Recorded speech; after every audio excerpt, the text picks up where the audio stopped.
দিন দিন পশ্চিমা রাজনীতির মুখোশ খুলে জঙ্গলের শাসনে রূপ নিচ্ছে। এখানে ন্যায়, আইন কিংবা নৈতিকতার কোনো মূল্য নেই।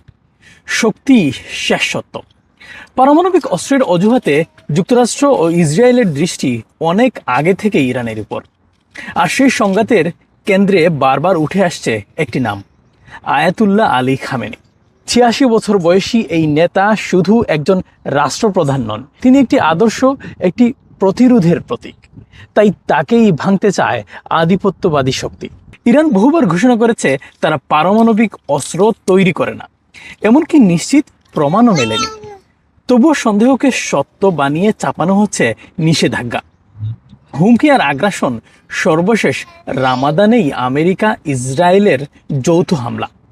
মুসলমানদের মেরুদণ্ড ভাঙতে চায় পশ্চিমারা।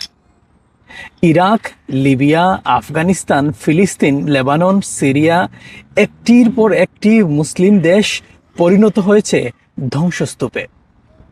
ডিভাইড অ্যান্ড রুলস, এই সূত্র কাজে লাগিয়েই শিয়া, সুন্নি আর মাঝহাবি, লামাঝহাবির তকমা দিয়ে ভাঙা হচ্ছে মুসলিম সম্প্রদায়। নেতানিয়াহু বলেছেন, কোনো মুসলিম দেশের কাছে পরমাণু অস্ত্র থাকতে পারে না। আজ ইরান, কালকে মিশর, তুরস্ক, পাকিস্তান নাকি বাংলাদেশ। ইতিহাস নীরবে তাকিয়ে আছে আর সময় গুনছে পরবর্তী বিস্ফোরণের। আল্লাহ হাফেজ।